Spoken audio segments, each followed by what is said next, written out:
그 대한민국 경제뿐만 아니라 전 세계적으로 이런 환상과 신화가 있죠. 1%가 잘 살면 나머지가 다 잘 살 수 있다. 그 1%가 돈 많이 벌면은 뚝뚝뚝뚝뚝 떨어뜨려줘서 모든 사람이 잘 살 수 있을 것이다. 낙수 효과.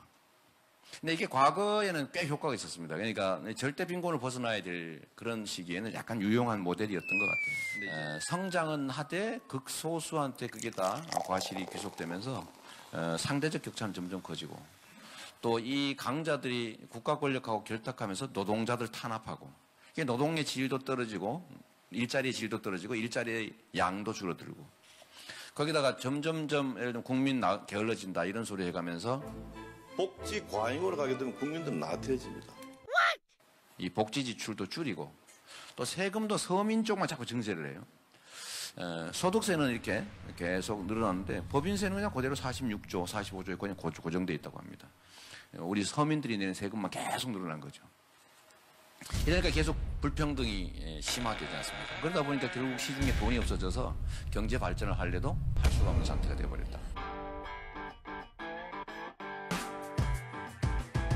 한 나라의 경제는 이와 같이 가게와 기업 사이에 서로 돈을 주고받는 일이 반복해서 일어나면서 순환하고 있습니다. 가게는 생산 요소를 제공하여 기업으로부터 소득을 얻고 가게의 소득은 생활에 필요한 재화와 서비스를 구입하는 소비 지출을 통하여 직접 기업으로 흘러가거나 저축을 통하여 간접적으로 기업으로 흘러갑니다. 기업은 재화와 서비스를 생산하여 가게에 판매한 수입으로 다시 생산 요소를 고용하여 생산 활동을 합니다.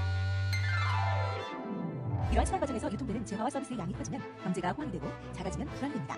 또 이렇게 순환하는 생산물이 지속적으로 증가하고 생산 능력이 커지는 것을 경제 성장이라고 말합니다. 경제는 이제 순환이고 특정 소수가 자원과 기회를 독점하고 있으면 이게 효율을 발휘하지 못하니까 이걸 골고루 분산시키는 게 정부의 역할이라는 거죠. 우리 다수 국민들의 가처분 소득을 좀 늘리는 게 필요하겠고 또 두 번째는 일자리의 수준을 좀 높여서 월급도 좀 많이 받게 하고 좀 더 안전한 환경에서 일하게 하면 소위 일자리 수준도 높아질 뿐만 아니라 국민들의 가처분 소득도 늘어나겠죠. 또 우리나라처럼 52시간 이상 일하는 사람이 350만 명이 넘고 노동시간을 좀 줄이면 일자리가 자동적으로 늘어나죠. 이것만 해도 통계상으로 보면 52시간 불법 노동, 초과 불법 노동만 제한해도 33만 개 정도 일자리가 생긴다고 합니다. 그리고 노동조합들을 좀 지원해가지고 파업도 좀 하게 하고 노동조합 조직률도 올리고 현장에서 불법 노동하고 초과근로 불법적으로 시키고 임금 안 주는 이랜드 같은데 다 월급 적게 주고 있으면 막 처벌하고 이러면 노동자들의 보수가 올라가니까 일자리의 질이 좋아지겠죠. 일자리도 늘어나고.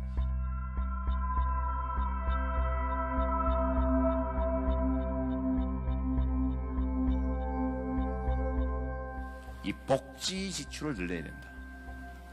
이미 아까 말씀하신 것처럼 뉴딜 정책의 핵심이 그거죠. 기업을 공정한 경쟁을 하도록 강자의 횡포를 부릴 수 없도록 제재하는 것.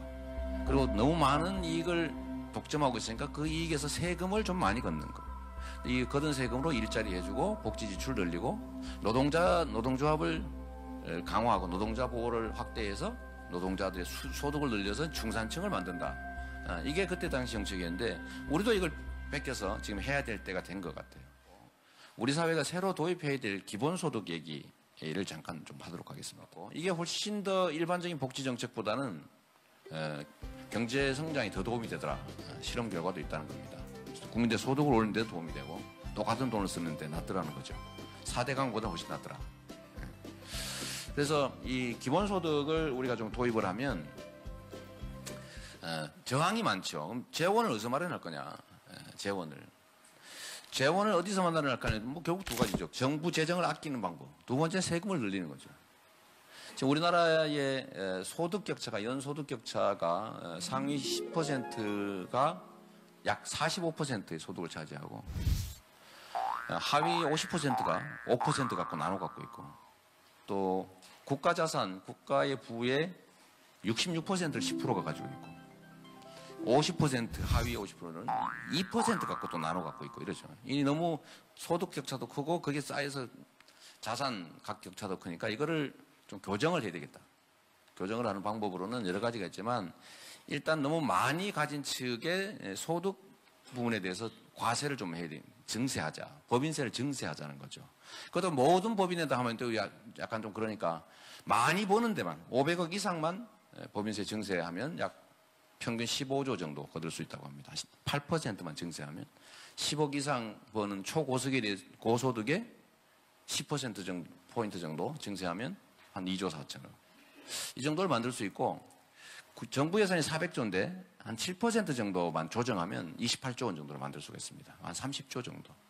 그래서 이걸 가지고 저희가 하고 싶은 거는 기본소득을 부분적으로 일단 도입한다. 기본소득을.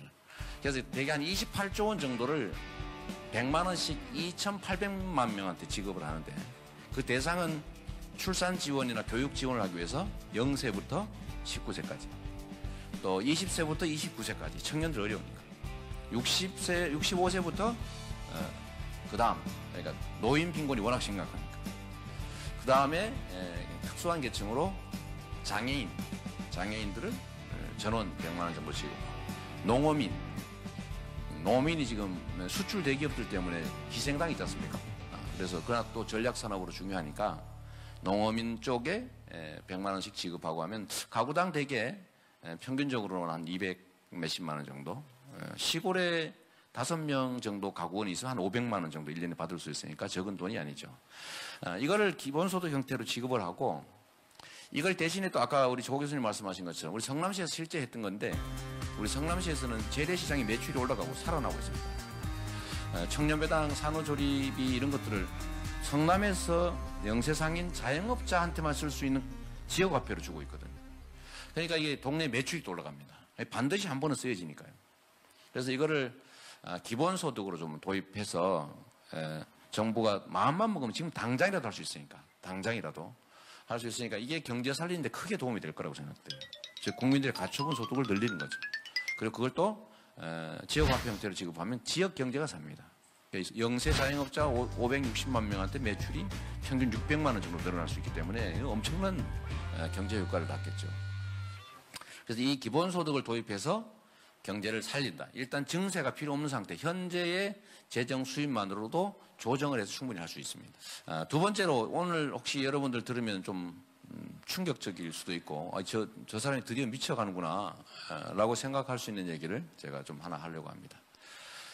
우리나라는 토지 공개념이라고 하는 헌법에 도입되어 있는데 실제로는 공개념을 도입한 제도가 거의 없습니다. 그냥 개인 땅, 절대적인 개인 소유인 것처럼 이렇게 실제로 취급되고 있죠.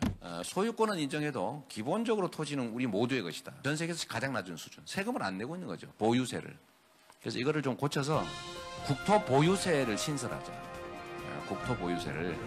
이 우리나라 부동산 보유 현황을 보면 이 개인의 10% 정도가 66%의 토지를 갖고 있고요. 법인은 전체 법인의 1%가 75%의 토지를 갖고 있다고 합니다. 뭐 소수가 다 갖고 있는 거죠. 이 소수가 이걸 가지고 있는데 여기서 생기는 불로소득이 너무 많다. 근데 현재는 이 보유함으로 인해서 내는 전체 세금 이게 토지 자산 가격이 현재 통계로는 한 6,500조 정도 되는데 여기에 지금 현재 보유세로 1년에 내는 게 얼마냐면 종부세 2조, 재산세 5조 요 정도라는 거예요. 세금을 거의 안 내는 거죠. 엄청난 부동산 이익을 얻으면서.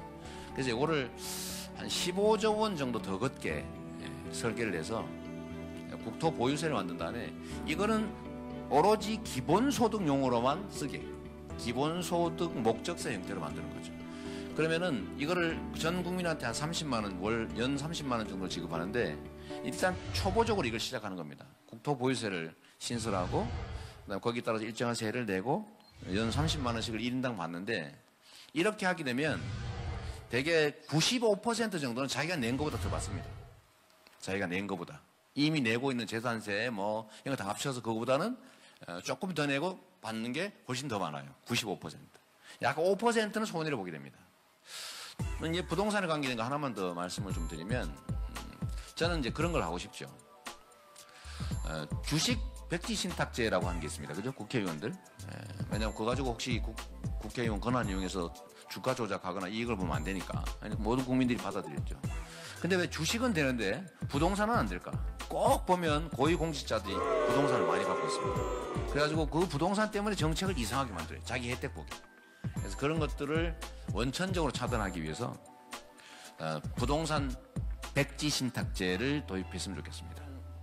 심한 조치 또는 계획이라고 할지 모르겠는데 이런 심각한 제한을 가하고 근본적인 대책을 만들지 않으면 이 나라의 문제를 해결할 길이 없습니다. 못할 거다. 말만 할 거다. 저는 할 수 있습니다.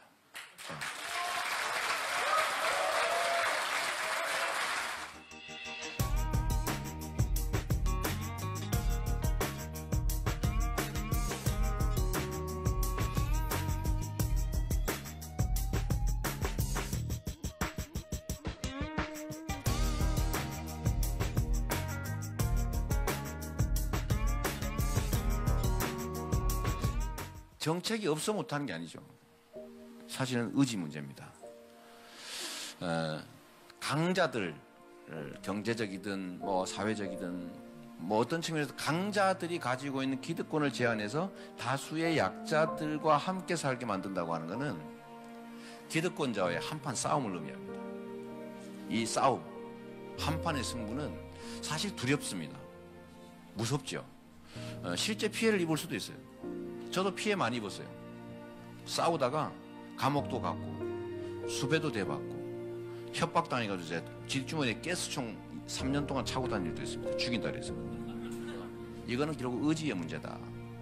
실천할 생각이 있느냐, 강자들과의 유착이 있냐 없냐, 강자들의 그 저항을 뚫고 나갈 용기가 있느냐, 그 문제인 것 같습니다. 우리 용기를 가지고 한번 이 문제도 한번 돌파해 봤으면 좋겠습니다. 네, 감사합니다.